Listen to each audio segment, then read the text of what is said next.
So, hello mga katabian, maayong adlaw. So, for today's video is na ako'y nakitang saging guys. So, ato ni siyang lutuon. So, sa mga nangutana nga dugay-dugay ko nakahimo og content, pasensya kaayo kay busy ang person. Nasakit sad ang person guys. So, pasensya kayo sa ako ang tingog, murag dili kay ko okay. So, karon guys, maghimo ta og banana Q guys para snacks. So, let's go guys. Guys, sumanang jud og panit ang atuang saging guys. Ready na gid guys ang ato ang saging. So, ato natin siyang lutuan. So guys, ready na jud ang ato ang mga kasangkapan ug mga kagamitan sa ato ang para sa ato ang pagluto og banana Q. So guys, naadi tay diri mantika. So gamay lang ang mantika guys kay di man siya kalas og mantika. Then di magbuot. Ay kung inam reklamo na sad ka. Kani diris guys sa bukid, okay lang din kay wala man may clip guys, di magbuot. Then ang amo ang social kay ang butangan nagkuan. Mo ni ang butanganan sa saging nga banana Q inig kaluto. So syempre kay bukid man ta, so wala man may gasol dili man available. Gamit lang ta og lighter para ato ang ihaling para makaluto tag saging. O, di magbuot guys kay mo di sa amo Ikaw nga mag-ako.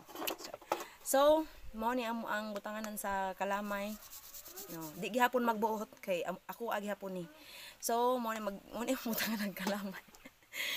Magluto na ta guys kay ang mo ni siyang kalamay guys, mo ni siya gadala og sweet. So, ibig sabihin nagdani siya og tamis nga relasyon or siya sa tamis sa ugma niya. Asa man ka.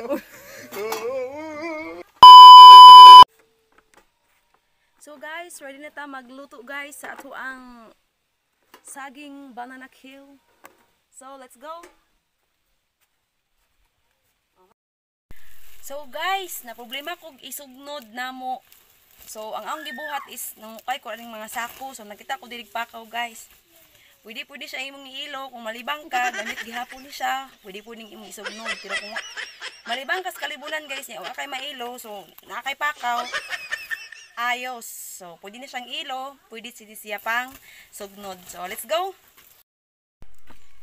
So, guys, maghaling na tagsugod, guys, para makasugod na taog loto sa ato ang saging banana Q. Nawi pakaw, di dyan ninyo ilabay kay pwede gina siya gamiton pang ilo or pang sugnod.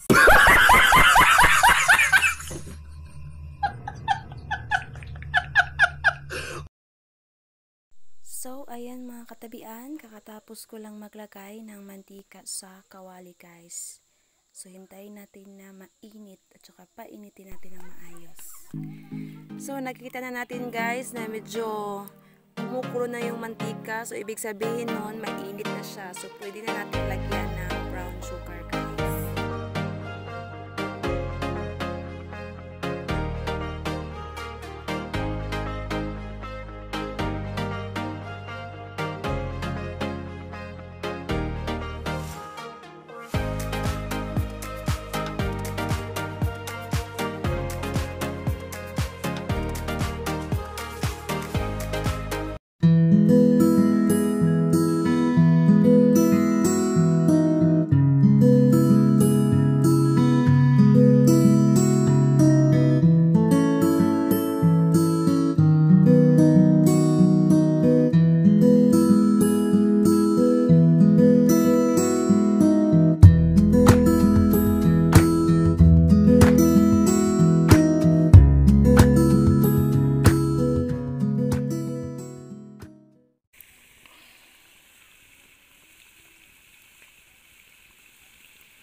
So mga katabian, ready na gyud og naluto na ang ato ang pinakalamian ug pinakamainit nga saging ni Jigjing. So guys, ato nang tilawan kung unsa ni kalami ang ato ang saging.